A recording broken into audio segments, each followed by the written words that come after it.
आज की ताजा खबरों के अपडेट में बात करेंगे देश भर की तमाम बड़ी और काम की खबरों के साथ ही सरकार की ओर से आज लिए गए कुछ महत्वपूर्ण फैसलों, जारी किए गए कुछ नए नियमों की।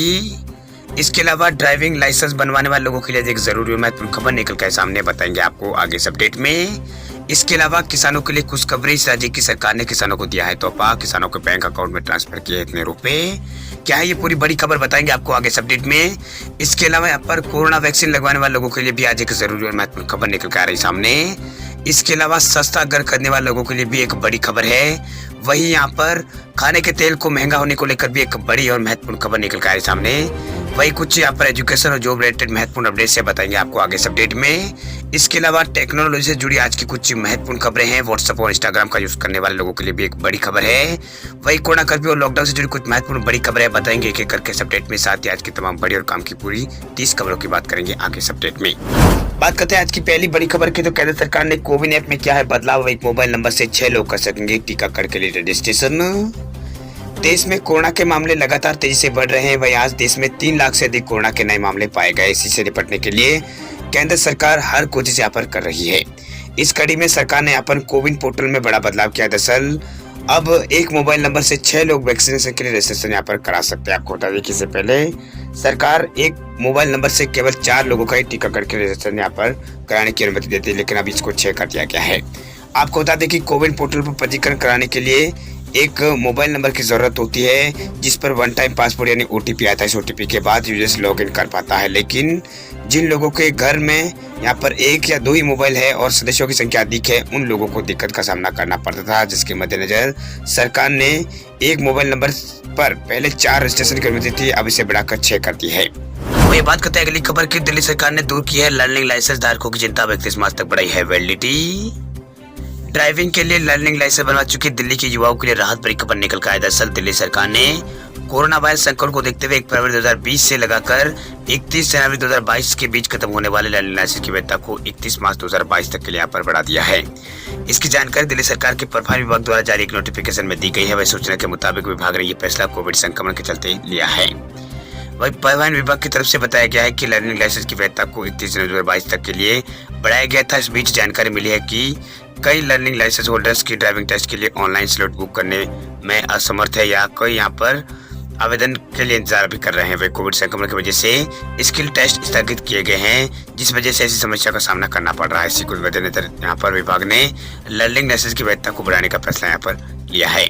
वह विभाग की तरफ से कहा गया है कि जिन लर्निंग लाइसेंस की वैधता 1 फरवरी 2020 से 31 जनवरी 2022 के बीच समाप्त हो रही है, उसे 2 महीने की अवधि यानी 31 मार्च 2022 तक के लिए बढ़ा दिया गया है। परिवहन विभाग ने ये भी बताया है कि टेस्ट स्लॉट्स के मुकाबले आवेदकों की संख्या बहुत ज्यादा है। गौरतलब है कि कोरोना वायरस के बढ़ते संक्रमण को देखते हुए पाबंदियां बढ़ा दी गई थी। वह दिल्ली सरकार ने अब यहाँ पर नियमों में छूट देने पर विचार करने का फैसला यहाँ पर लिया है। चलिए बात करते हैं अगली खबर की। सस्ते घर खरीदने वाले लोगों के लिए खुशखबरी, बैंक ऑफ बड़ौदा कर रहा है सस्ते घरों की नीलामी। अगर आप भी सस्ते में घर खरीदने का प्लान बना रहे हैं तो बैंक ऑफ बड़ौदा आपके लिए खास ऑफर लेकर आया, जिसमें आपको सस्ते में घर खरीदने का मौका मिल रहा है। दरअसल बैंक ऑफ बड़ौदा प्रॉपर्टी की नीलामी यहाँ पर कर रहा है। आपको बता दें कि ये ऑक्शन जो है वो 29 जनवरी से शुरू हो रहा है। आपको बता दें कि ये प्रॉपर्टी डिफॉल्ट के लिस्ट में आ चुकी है। आपको बता दें कि IBAPI की ओर से इस बारे में यहाँ पर जानकारी दी गई है कि बैंक ऑफ बड़ौदा प्रॉपर्टी की नीलामी करने जा रहा है, जिसमें यहाँ पर रेजिडेंशियल और कमर्शियल और इंडस्ट्रियल और एग्रीकल्चर प्रॉपर्टीज में यहाँ पर शामिल है। बैंक ऑफ बड़ौदा ने अपने ऑफिशियल ट्विटर हैंडल पर ट्वीट करके इस बारे में यहाँ पर जानकारी दी है कि बैंक ने अपने ट्वीट में लिखा है कि 29 जनवरी 2022 को मेगा ई ऑक्शन किया जाएगा। इसमें आवासीय और वाणिज्यिक संपत्ति की ई नीलामी की जाएगी। आप यहाँ पर अधिक जानकारी के लिए यहाँ पर IBPI.in पर जाकर इसके बारे में और यहाँ पर डिटेल देख सकते हैं और रजिस्ट्रेशन भी आप यहाँ पर कर सकते हैं। वही बात करते हैं अगली खबर की, तो SBI ग्राहकों के लिए जरूरी खबर, आज बंद रहेगी SBI की online service. State bank of India ने SBI के ग्राहकों को आज यानी 22 जनवरी को कुछ असुविधाओं का सामना करना पड़ेगा। ऐसा बैंक की सेवाओं के टेक्निकल अपग्रेडेशन के कारण यहाँ पर होगा। वह बैंक की ऑनलाइन सुविधा का उपयोग ग्राहक 22 जनवरी रात 2 बजे से लेकर सुबह 8:30 बजे तक यहाँ पर नहीं कर पाएंगे। एक ट्वीट के जरिए बैंक ने सूचना यहाँ पर दी है। वही बैंक ने कहा कि रात 2 बजे से लेकर सुबह 8 बजे तक SBI की जो इंटरनेट बैंकिंग योनो लाइट और योनो जो ऐप है, इसके अलावा योनो बिजनेस और UPI सर्विस यहाँ पर ग्राहकों को नहीं मिलेगी। SBI की UPI सर्विस यहाँ पर ग्राहकों को नहीं मिलेगी। वही ट्वीट में कहा गया है कि हम अपने सम्मानित ग्राहकों से अनुरोध करते हैं कि वे हमारे साथ रहे, क्योंकि हम बेहतर बैंकिंग अनुभव प्रदान करने का प्रयास करते हैं। वही बैंक के आधिकारिक ट्विटर हैंडल से ये ट्वीट यहाँ पर किया गया है। वह एसबीआई के मुताबिक ग्राहक शनिवार को सुबह यहाँ पर इंटरनेट बैंकिंग, योनो और योनो लाइट यूपीआई जैसी सेवाओं का इस्तेमाल यहाँ पर नहीं कर पाएंगे। आपको बता दें कि एसबीआई बैंक ने बैंकिंग सर्विस को बेहतर बनाने के लिए टेक्नोलॉजी अपग्रेडेशन की प्रक्रिया शुरू की है। पिछले साल 11 दिसंबर को भी यहाँ पर एसबीआई की ऑनलाइन सेवाएं 5 घंटों के लिए बंद यहाँ पर रही थी। वह बैंक ने तब भी कहा था कि बैंकिंग सर्विस को बेहतर और सुरक्षित बनाने के लिए सर्विस अपग्रेड यहाँ पर की जा रही है। चलिए बात करते हैं अगली खबर की। तो तेलंगाना के 68 लाख किसानों को सरकार ने दिया है बड़ा तोहफा, बैंक अकाउंट में जमा करवाए हैं इतने पैसे। तेलंगाना की केसीआर सरकार ने राज्य के करीब 63 लाख किसानों को बड़ा तोहफा दिया। दरअसल सरकार ने किसानों के बैंक खाते में 7,411 करोड़ रुपए जमा कराए हैं। वही तेलंगाना सरकार ने यह राशि रायतू बंधु जो योजना है उसके तहत यहाँ पर किसानों की रबी की फसल को ध्यान में रखते हुए यहाँ पर ये पैसे यहाँ पर जमा किए हैं। वही केसीआर सरकार ने रायतू बंधु योजना के माध्यम से 62 लाख से ज्यादा यहाँ पर किसानों के खाते में 7,411 करोड़ रुपए जमा यहाँ पर किए हैं। वही न्यूज एजेंसी ANI के मुताबिक यहाँ पर इस योजना के तहत सरकार हर फसल के मौसम की शुरुआत से पहले यहाँ पर किसानों के बैंक अकाउंट में 5,000 रुपए प्रति एकड़ जमा करती है। राज्य सरकार के मंत्री निरंजन रेड्डी ने बताया है कि इस योजना के माध्यम से 1,48,23,000 एकड़ जमीन को कवर यहाँ पर किया जाएगा। चलिए बात करते हैं अगली खबर की। तो उपभोक्ताओं को फिर लगेगा झटका, बढ़ सकते हैं रिफाइंड ऑयल के दाम। सरकार की तमाम कोशिशों के बाद पाम तेल की कीमतों में मिली राहत एक बार फिर खत्म होती दिखाई दे रही है। आने वाले समय में किचन उद्योगों में सबसे ज्यादा इस्तेमाल होने वाले पाम तेल के दाम यहाँ पर बढ़ सकते हैं। दरअसल भारत को पाम तेल का सबसे ज्यादा निर्यात करने वाला देश इंडोनेशिया ने अपना शिपमेंट घटाने का फैसला यहाँ पर किया है। इससे देश में पाम तेल की आवक घटेगी, जिसका सीधा असर घरेलू बाजार उपभोक्ताओं पर होगा। वही खाद्य तेल उद्योगों से जुड़े अधिकारियों का कहना है कि हम इंडोनेशिया से कम आपूर्ति की भरपाई मलेशिया से आयात करके बढ़ाकर करना चाहते हैं, लेकिन दिक्कत यह है कि वहां से इतना पाम तेल आना संभव नहीं है। वह इंडोनेशिया ने एक घरेलू बिल के जरिए अपना पाम तेल निर्यात घटाने की बात कही है ताकि वह घरेलू कीमतों को नीचे वहां पर लाया जा सके। वही भारत अपनी जरूरत का 60% पाम तेल इंडोनेशिया से आयात यहाँ पर करता है। यही कारण है कि इंडोनेशिया से कम यहाँ पर तेल आने पर यहाँ पर भारत का जो घरेलू बाजार है उपभोक्ताओं पर इसका सीधा असर पड़ेगा। वही भारत सालाना अपनी कुल जरूरत का 2/3 खाद्य तेल आयात करता है, जो करीब 1.5 लाख टन यहाँ पर 1.5 करोड़ टन यहाँ पर होता है। वह इंडोनेशिया के बाद मलेशिया दूसरा सबसे बड़ा निर्यातक है, जो भारत की खपत का 40% पाम तेल निर्यात करता है। चलिए बात करते हैं अगली खबर की। तो बैंक में एफडी कराने वाले लोगों के लिए जरूरी खबर। आईसीआईसीआई बैंक ने एफडी की ब्याज दरों में किया है बदलाव। अगर आप आने वाले दिनों में फिक्स डिपॉजिट यानी एफडी में निवेश करने की सोच रहे हैं तो आपके लिए एक अहम यहाँ पर खबर है। दरअसल एचडीएफसी बैंक और एसबीआई और कैनरा के बाद अब आईसीआईसीआई बैंक ने भी अपनी फिक्स डिपॉजिट यानी एफडी की ब्याज दरों में बदलाव यहाँ पर किया है। एफडी पर बैंक की नई जो ब्याज दर है वो 20 जनवरी से लागू हो गई है। वही बैंक की वेबसाइट के मुताबिक आईसीआईसीआई बैंक में यहाँ पर अब 7 से 29 दिनों वाली मेच्योरिटी वाली जो एफडी है उस पर यहाँ पर 2.5% का यहाँ पर ब्याज ये बैंक देगा। वही 30 से 90 दिन की अवधि वाली एफडी पर ये 3% ब्याज दर बैंक दे रहा है। वही 91 दिन से 184 दिन वाली एफडी पर 3.5% का ब्याज दर है, जबकि 185 से लेकर 1 साल की अवधि तक की एफडी पर 4.40% की ब्याज दर ये बैंक दे रहा है। वही बैंक की वेबसाइट पर उपलब्ध जानकारी के मुताबिक 1 साल से यहाँ पर 389 दिन की अवधि वाली एफडी पर यहाँ पर 5% की दर से ब्याज यहाँ पर मिलेगा। वही बैंक ने यहाँ पर 5 साल 1 दिन से लगाकर 10 साल तक की अवधि वाले एफडी पर यहाँ पर 5.5% से भी ज्यादा ब्याज देने का यहाँ पर ऐलान किया है। वही आईसीआईसीआई बैंक में वरिष्ठ नागरिक और गैर वरिष्ठ जो लोग हैं उनके मुकाबले वरिष्ठ नागरिकों को यहाँ पर 0.50% ज्यादा ब्याज यहाँ पर बैंक दे रहा है, यानी 0.5 यहाँ पर बेसिस पॉइंट ज्यादा ब्याज ये बैंक यहाँ पर दे रहा है। वही बात करते हैं अगली खबर की। तो झारखंड सरकार का बड़ा ऐलान, फ्री में दिए जाएंगे कक्षा 1 से 12वीं तक के छात्रों को मुफ्त मोबाइल और टैबलेट। झारखंड सरकार ने कहा है कि सरकार की प्राथमिकता राज्य में गुणवत्तापूर्ण शिक्षा की है और इसी उद्देश्य के तहत सरकार कक्षा 1 से लगाकर 12वीं के छात्रों को करीब 21,000 मुफ्त यहाँ पर मोबाइल और टैबलेट यहाँ पर देने की घोषणा सरकार ने यहाँ पर की है। वह सरकार के मंत्री ने यहाँ पर बृहस्पतिवार को इस योजना की घोषणा करते हुए कहा है कि वित्तीय वर्ष 2021-22 में शिक्षा विभाग के अंतर्गत कुल यहाँ पर 136 आवासीय विद्यालयों में कक्षा 1 से 12वीं तक के छात्रों को कोविड-19 के चलते आवासीय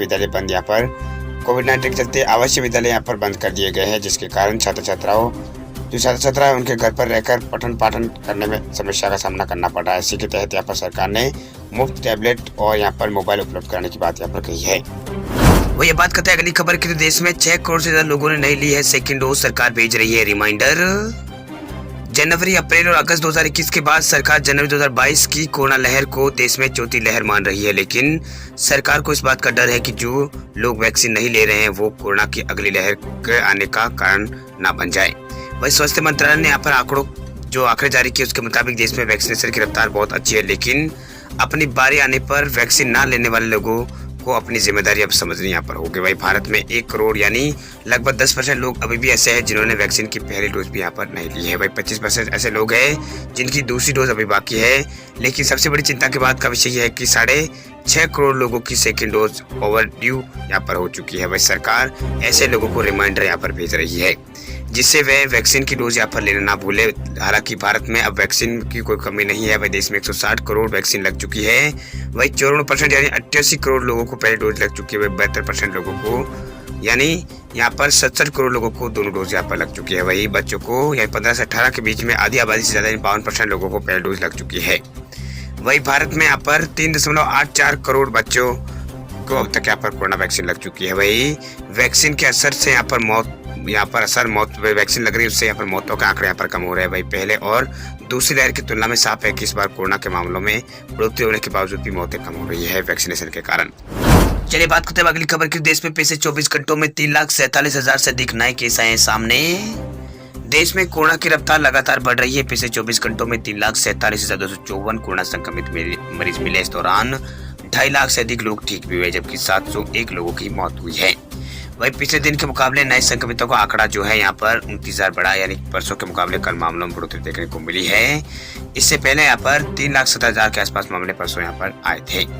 वही देश में पिछले 4 दिनों से लगातार जो मौतों का आंकड़ा है वो लगातार बढ़ रहा है। 17 जनवरी को देश में 310 मौतें हुई थी। 4 दिन बाद यहाँ पर 701 ये आंकड़ा पहुंच चुका है।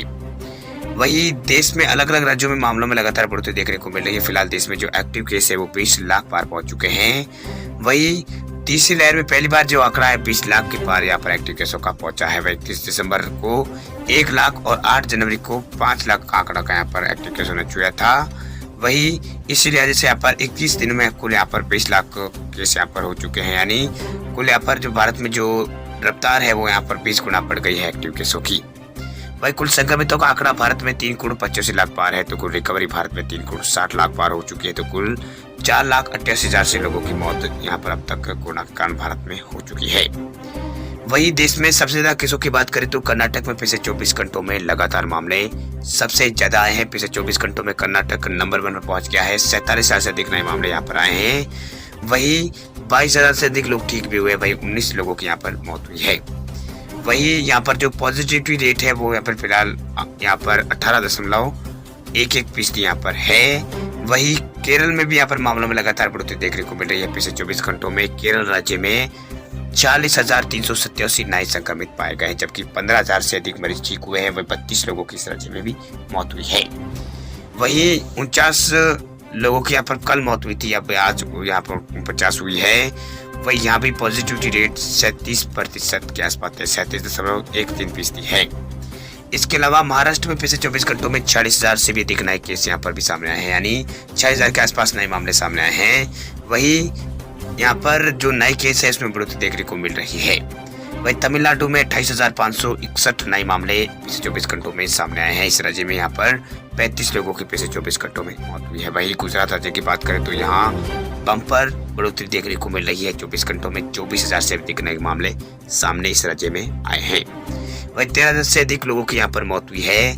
वही यहाँ भी पॉजिटिविटी जो रेट है वो यहाँ पर फिलहाल 15 के आसपास चल रहा है। वही दिल्ली में गिरावट यहाँ पर केसों में आई है। पिछले 24 घंटों में 12,000 से अधिक नए संक्रमित यहाँ पर भी पाए गए। 43 लोगों की यहाँ पर मौत हुई है। वही यूपी में पिछले 24 घंटों में 18,000 यहाँ पर नए मामले सामने हैं। 19,000 से अधिक लोग यहाँ पर ठीक हुए। 10 मौतें यहाँ पर भी दर्ज हुई है। वही बंगाल में 10,000 से अधिक नए केस आए। राजस्थान में 14,000 नए केस सामने आए। तो हरियाणा में भी 9,000 से ज्यादा केस आए हैं। वही एमपी में भी 9,000 से अधिक नए मामले पिछले 24 घंटों में सामने आए हैं। पंजाब में 7,800 से अधिक आए। तो छत्तीसगढ़ में 5,600 से भी ज्यादा नए मामले पिछले 24 घंटों में यहाँ पर दर्ज हुए हैं। चलिए बात करते हैं अगली खबर की। देश के करोड़ों किसानों के लिए खुशखबरी, पीएम किसान सम्मान निधि योजना को लेकर सरकार कर सकती है ये बड़ा फैसला। किसानों को आर्थिक रूप से मदद करने के लिए भारत सरकार कई योजनाएं चलाती है। इन्हीं योजनाओं में से एक पीएम किसान सम्मान निधि योजना भी है, जो कि काफी लोकप्रिय है। वही पीएम किसान सम्मान निधि योजना के तहत किसानों को हर साल 6,000 रुपए की राशि सरकार की ओर से दी जाती है। ये अमाउंट प्रधानमंत्री मोदी 3 किस्तों में किसानों को ट्रांसफर करते हैं। अब केंद्र सरकार किसानों को इसी योजना से संबंधित एक और तोहफा दे सकती है। दरअसल आगामी 1 फरवरी को वित्त मंत्री निर्मला सीतारमण केंद्रीय बजट 2022 पेश करने जा रही है। हर बार की तरह इस बार भी यहाँ पर हर वर्ग के जो लोग हैं उनको यहाँ पर सरकार और वित्त मंत्री से काफी उम्मीदें है। माना जा रहा है कि इस बार किसानों के लिए सरकार बजट में कई बड़े ऐलान कर सकती है। दरअसल तकरीबन 1 साल तक कृषि कानून के विरोध में पंजाब, हरियाणा, पश्चिमी यूपी समेत देश के कई राज्यों के किसानों ने यहाँ पर केंद्र सरकार के खिलाफ प्रदर्शन किया था। वहीं दिल्ली के विभिन्न सीमाओं पर यह प्रदर्शन तकरीबन 4 साल तक चला। इसके बाद प्रधानमंत्री नरेंद्र मोदी ने कृषि कानूनों को रद्द करने का ऐलान किया था। वही सूत्रों के अनुसार बजट में किसानों के भविष्य के फायदे के लिए यहाँ पर केंद्र सरकार कई तरह की अहम घोषणाएं यहाँ पर कर सकती है। दरअसल मीडिया रिपोर्ट के मुताबिक किसानों के लिए भारत सरकार पीएम किसान सम्मान निधि योजना के तहत मिलने वाली राशि को बढ़ा सकती है। वही कई मीडिया रिपोर्ट की माने तो यहाँ पर पीएम किसान योजना में मिलने वाले 6,000 रुपए की राशि को अब बजट में बढ़ाकर 8,000 रुपए प्रतिवर्ष किया जा सकता है। हालांकि अब तक सरकार की ओर से इसकी कोई पुष्टि यहाँ पर नहीं हुई है, लेकिन संभावना ये जताई जा रही है कि केंद्र सरकार आगामी बजट में यहाँ पर किसानों के लिए एक बड़ा फैसला ये ले सकती है। वही पीएम किसान सम्मान निधि योजना के तहत 10 करोड़ से अधिक किसानों के परिवारों को इससे लाभ यहाँ पर मिलता है। वही हर 4 महीने में सरकार किसानों को अब तक 2-2 हजार रुपए की यहाँ पर राशि ट्रांसफर करती है। अब कुछ यहाँ पर 6,000 रुपए सालाना यहाँ पर ट्रांसफर किए जाते हैं, लेकिन यहाँ पर अब सरकार इसको 6,000 से 8,000 रुपए कर सकती है। अगर ऐसा करती है तो यहाँ पर किसानों को फायदा यहाँ पर हो सकता है।